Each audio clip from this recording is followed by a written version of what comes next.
a todos los obispos, arzobispos, cardenales, a todos quienes dirigen, gobiernan pastoralmente las diócesis que se les ha encomendado por el Papa Francisco en estos últimos años. Siguiendo las instrucciones de la Congregación para la Doctrina de la Fe, la Conferencia del Episcopado Mexicano, la asamblea que se celebró el mes de abril del año 2012, o la última asamblea que se celebró en el Estado de México, Cuautitlán Izcalli, a quienes pusieron unas líneas de guía que deberán seguir puntualmente, dice así, los obispos en sus diócesis, los superiores mayores en los institutos de vida consagrada o sociedad de vida apostólica. Una vez recibida, se ha puesto por la Santa Sede, y lo que ustedes mismos han señalado, que es ante la Comisión de Abusos Sexuales en contra de niñas y niños, adolescentes de quienes tienen un uso imperfecto de la razón o voluntad en donde esté implicado un clérigo. No hay duda que el debate sobre los abusos sexuales de niñas, de niños, adolescentes y de quienes tienen un uso imperfecto de toda la razón o voluntad a daño de la Iglesia en gran medida ha conducido a una pérdida de credibilidad, tanto interna como externa, si intentamos comprender estos sucesos también a nivel espiritual. Pueden suponer un gran impulso a la conversión y renovación. Por lo tanto, hacia la recuperación de la credibilidad, tratar los casos de abuso sexual en cualquier delito relacionado,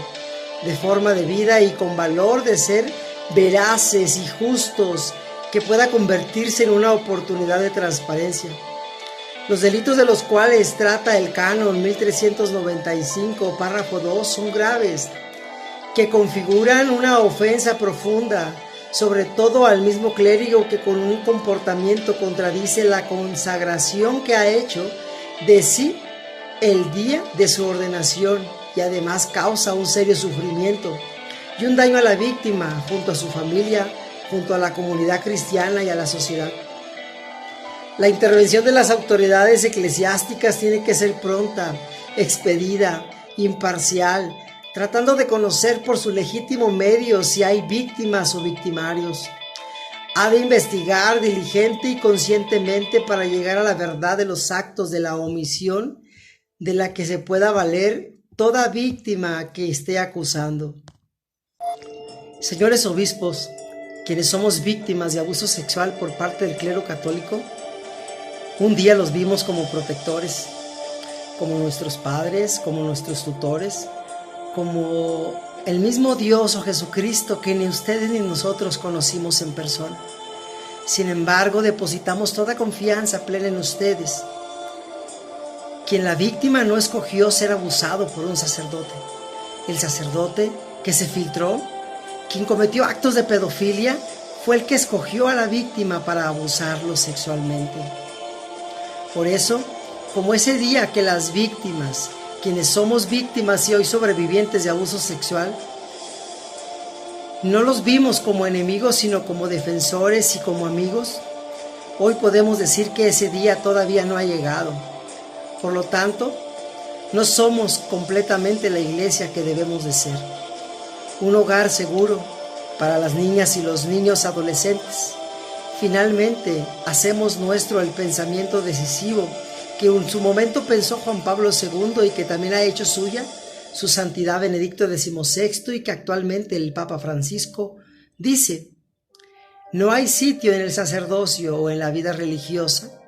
para los que dañan a los pequeños amados y preferidos de Jesús. Encomendamos a Jesús vuestro pastor, por intercesión de María Santísima de Guadalupe, Reina de las vocaciones y de los sacerdotes, de San Rafael, Guízar y Valencia, patrono de los obispos mexicanos, la aplicación puntual, justa y responsable y fiel de estas líneas guías para el bien de la Iglesia y la salvación de los fieles cristianos que peregrinan en México. Quienes somos víctimas, vivimos un tormento doble. al enfrentar no solamente a la autoridad civil, al enfrentar a la autoridad eclesiástica. En este caso hablo personalmente por mí, por mi caso, por un caso que es mediático actualmente en México, vivido en el norte de Coahuila, en la diócesis de Piedras Negras, Coahuila, en la diócesis de Saltillo, Coahuila. Un caso denunciado a quien le corresponde saberlo para que se lo comunique al Papa Francisco. En la Embajada de Roma, a Franco Coppola, Monseñor, Su Eminencia, el embajador de Roma en México, quien representa al Papa en México, quien tiene toda autoridad, quien tiene todo para poder destituir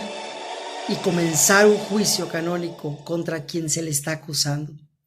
2 años de martirio, 2 años de sufrimiento. Solamente pido justicia, solamente pido destitución para ese obispo que encubrió y que hoy, sin duda, con tan solo tecleen ustedes el nombre Ignacio Martínez Pacheco o abusos sexuales de Coahuila, México, o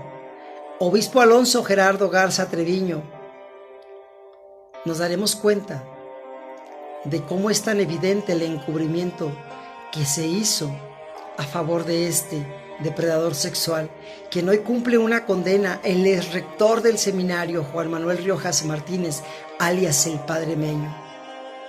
Hombre que fue encontrado ya culpable doble vez. Se le redujeron 2 años por vérsele violado algunos derechos,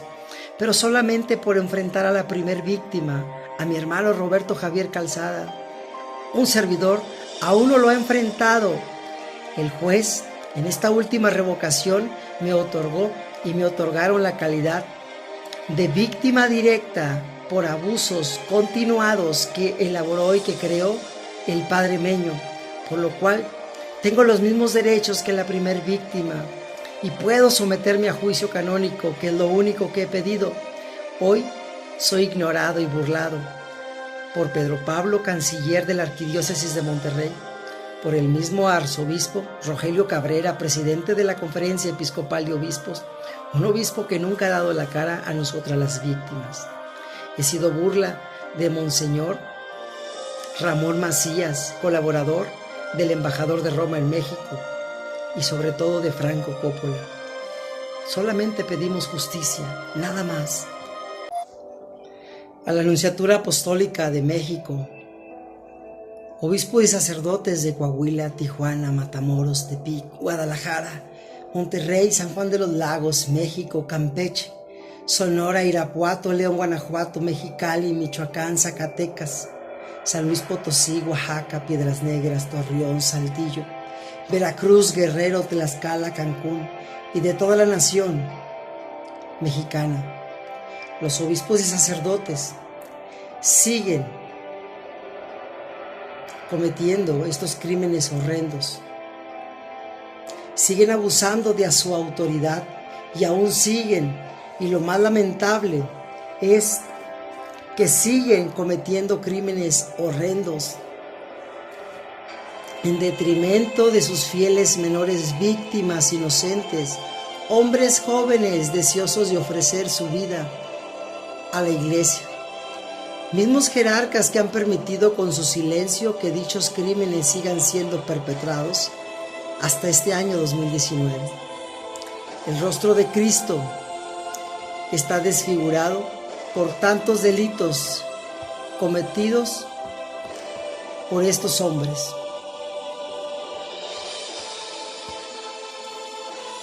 Abominables crímenes que se han cometido, pero sobre todo que desde la poca o mucha responsabilidad que les consta y que les confiere a cada uno de ustedes como jerarcas, o sus puestos que obtienen diplomáticos en México, se han aferrado a seguir ocultando mediante sigilo y secretismo estos crímenes. Si sacáramos la verdad a la luz y a conocer, tendríamos que tener la valentía para poder tumbar toda una estructura de encubrimiento sistemático que sigue vivo entre la jerarquía católica. confesar públicamente las verdades que han mantenido ocultas después de cada visita que realizan mis compañeros, hermanos víctimas de toda la nación a la Embajada de Roma en México, quienes van y denuncian los abusos sexuales de los que fueron víctimas por el clero católico mexicano desde un par de décadas hacia atrás. Lamentablemente piérdase toda esperanza que la jerarquía de la Iglesia pueda encontrar en sí misma los recursos espirituales y la fuerza para sacar la luz a la verdad o la verdad a la luz, buscando enmendarse y renovarse, sacando algunas lacras de la Iglesia católica. Por esta razón me doy por enterado, por mis hermanos víctimas de estos crímenes de abuso sexual, que a todos, después de tener una visita en la Embajada de Roma en México o salir de denunciar los abusos sexuales que cometen algunos sacerdotes, denuncias puestas a los distintos obispos que gobiernan las diócesis de México, se nos pide que evitemos hacer declaraciones en los medios de comunicación. En el caso personal puedo dar testimonio de ello. Por esta razón, aunque me lo habían pedido en varias ocasiones, siempre había evitado a decir más declaración a los medios de comunicación, e incluso cuando habría estado en mi derecho a hacerlo, para defenderme de las calumnias publicadas sobre mi persona por parte de prelados antes mencionados que pertenecen a la curia romana y están en México. Pero ahora que la corrupción ha llegado a las vértices de la jerarquía y está al descubierto de forma mundial y disfrazada por conveniencia para ustedes como crisis de la Iglesia Católica, hoy no cabe en mi cabeza cómo podemos ocultar estos crímenes y solamente hacer lo justo, lo que pedimos. Por eso, al Nuncio Apostólico Franco Coppola, embajador diplomático de la Santa Sede del Vaticano de Roma en Italia, en México, con el debido respeto que usted es merecedor, le informo lo siguiente, rindiéndole un informe que le dejo por escrito, con número 111/2018, un escrito que también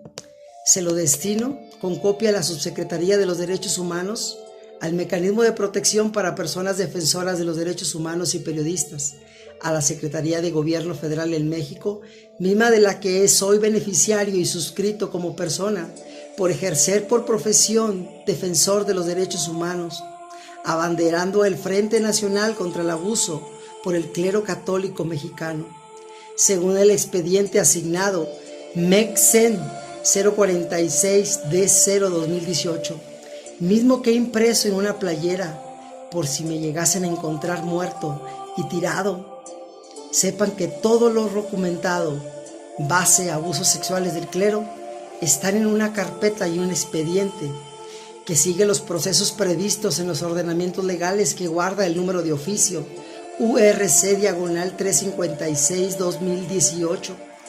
mismo que se vio en la Junta de la Secretaría de Gobierno del Mecanismo de Protección Federal para Personas Defensoras de los Derechos Humanos.